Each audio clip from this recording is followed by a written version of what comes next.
अस्सलामुअलैकुम।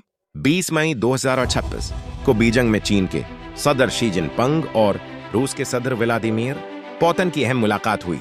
ये मुलाकात ट्रम्प से समट के सिर्फ चंद दिन बाद हुई, जो उसकी जियोपॉलिटिकल अहमियत को नुमाया करती है। आज हम इस मुलाकात के हकायक, दस्तावेजात, स्ट्रेटेजिक नताइज और गहरे इम्प्लीकेशंस का तजज़िया करेंगे।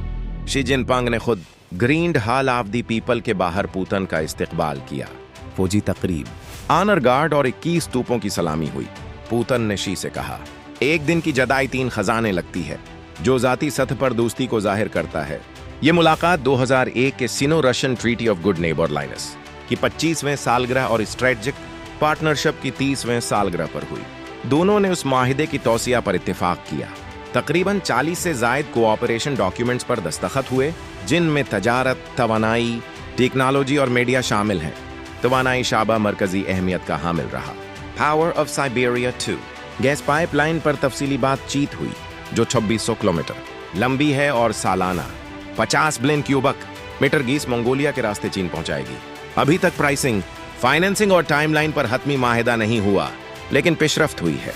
दोनों मुल्कों के दरमियान तजारत पहले ही $200 बिलियन से तजावुज कर चुकी है और रोबलीवान में की जा रही है।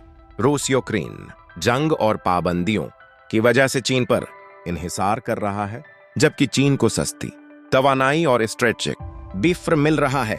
ये ताल्लुकात गैर मसावी हैं। चीन ज्यादा मजबूत बार्गेनिंग पोजीशन में है। सबसे अहम दस्तावेजात: joint declaration on multipolar world order, statement on strengthening comprehensive strategic coordination. दोनों ने यूनिलैटरलिज्म, हेजेमनी और लॉ ऑफ द जंगल से बचने की बात की, जो वाज़ेह तौर पर अमेरिका की पॉलिसियों की तरफ इशारा है। उन्होंने यूएन, ब्रिक्स और एससीओ को मजबूत करने पर जोर दिया। टाइमिंग अहम है। ट्रम्प शी समट के फौरन बाद ये मुलाकात हुई। चीन अमेरिका के साथ ताल्लुकात बेहतर करने जैसे बोइंग डील्स की कोशिश कर रहा है, लेकिन रूस के साथ नो लिमिट्स शराकत को बरकरार रखे हुए है। ये बैलेंस्ड डिप्लोमेसी की मिसाल है। स्ट्रेटेजिक तौर पर रूस को चीन की जरूरत ज्यादा है, जबकि चीन इस ताल्लुक को अमेरिका के खिलाफ लेवरेज के तौर पर इस्तेमाल कर रहा है। खुलासा ये कि ये मुलाकात सिंबॉलिक और प्रैक्टिकल दोनों सतह पर अहम थी।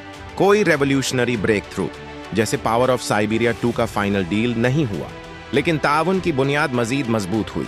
ये आलमी सियासत में मल्टीपोलर ऑर्डर की तरफ जारी कोशिशों की तस्दीक करती है। चीन और रूस एक दूसरे के लिए स्टेबिलिटी का जरिया है, खास तौर पर जब मगरबी दबाव बढ़ रहा हो। अगर आप डीप एनालिसिस की मजीद तफसील चाहें तो कमेंट करें। अल्लाह हाफिज।